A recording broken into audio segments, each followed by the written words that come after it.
Beavercraftnak az AX6-os baltája.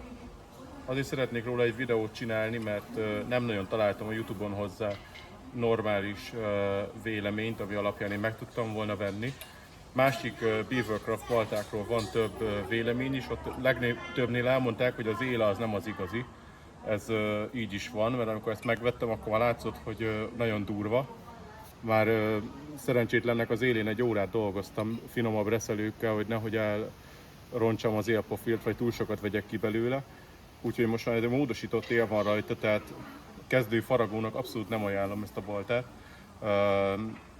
Az egy faragó balta, vagy legalábbis annak hirdetik, illetve bushcraft balta. Jár hozzá egy bőrtok, meg van egy övre rögzítő, azt mondja, később megmutatom, ugyanilyen bőranyagból készült.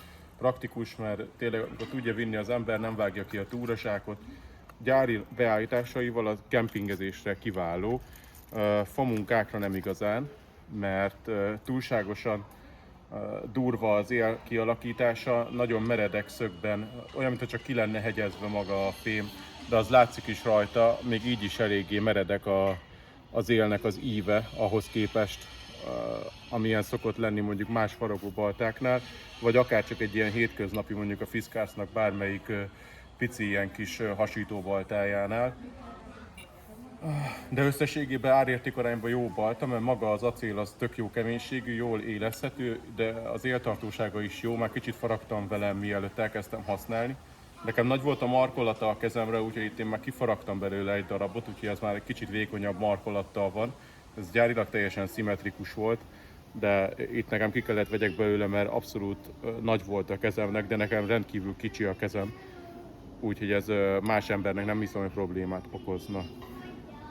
Röviden ennyit a baltáról, amúgy még annyit, hogy Ukrajnába készült, igényes a kialakítása. Én nem hiszem, hogy a többi kézzel készített balta sokkal jobb lenne. Rengeteget megnéztem ezelőtt az interneten, és a Hullafrostnál is, meg egy csomó másiknál, az ilyen átszekercék, vagy kifejezetten faragó baltáknál is azt láttam, hogy nagyon meredek az élszög, és nem voltam meggyőződve, hogy azok jobbak, úgyhogy inkább ezt az olcsót vettem meg. Akkor gyorsan ezt bemutatnám kétféle fán, egy kemény akácon, meg egy puha fűzfán, hogy milyen lesz a vágási teljesítménye azután, hogy már meg lett élezve. Fűzfa, puha fa hasában fogok kezdeni. Kicsit viseletes már maga a hasáb, a spájzba volt elrakva egy nylon zacskóba, úgyhogy a penész az szépen elkezdte átszőni. Viszont most a bemutatásra teljesen alkalmas lesz, hogy egy puha fába hogy harap. Ez egy vizes puha fa. És akkor el is kezdjük. Itt a húzása jó, meg így, hogy már kapott egy új élt, egész szép vágási felületet csinál, nem szőrözi a fát. Ez ugye azért fontos, mert utána a kanálnál jóval kevesebb utómunkát kell csinálni késsel, vagy egy bármilyen ivócsanak kiforagásánál. És azért kellett nekem egy új balta, hogy szélesebb felületet is ki tudjak egyben faragni.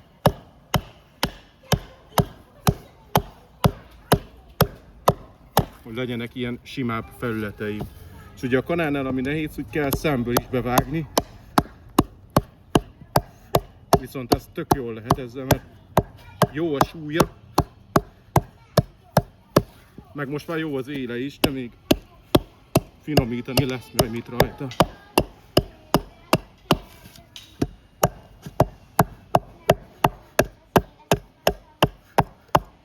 De itt lehet azért látni, hogy roncsolja a fát, nem az ideális.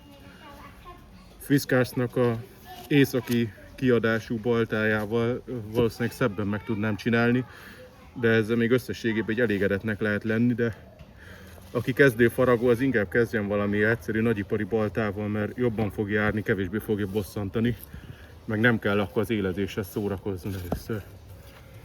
És akkor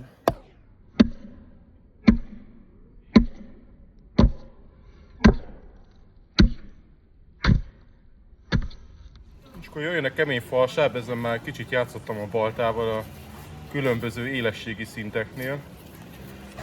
Ezen teszteltem, de most tökéletes lesz arra, hogy még egy utolsó tesztet beletegyünk. És akkor próbáljunk egy kanálprofilt kialakítani gyorsan. most baltával csinálok egy bevágást.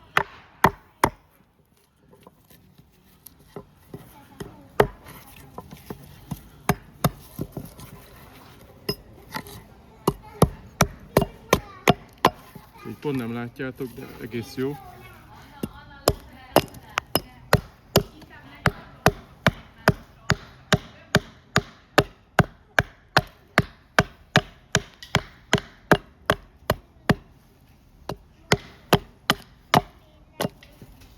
Na, ez kezd tűrhető lenni, és egyre használhatóbb, ahogy vág. De ki kell hangsúlyozni, hogy a gyári élezés az gatya. Tehát azzal csak idegeskedni lehet, de igen, most már kezdi hozni, hogy tudni kell egy faragóbaltának, hogy például így ütök, akkor szépen felszed, és nem lepattan róla, meg csak visszarugóz a kezemre. Úgyhogy egyre jobb. Olyan szempontból megéri maga a balta, hogy sokkal olcsóbb, mint a legtöbb versenytársa, de muszáj vele dolgozni, mert a gyári él az nem jó semmire. Fát hasogatni valószínűleg tökéletes meg, de már egy tollas fát megcsinálni is kihívás lenne vele valószínűleg.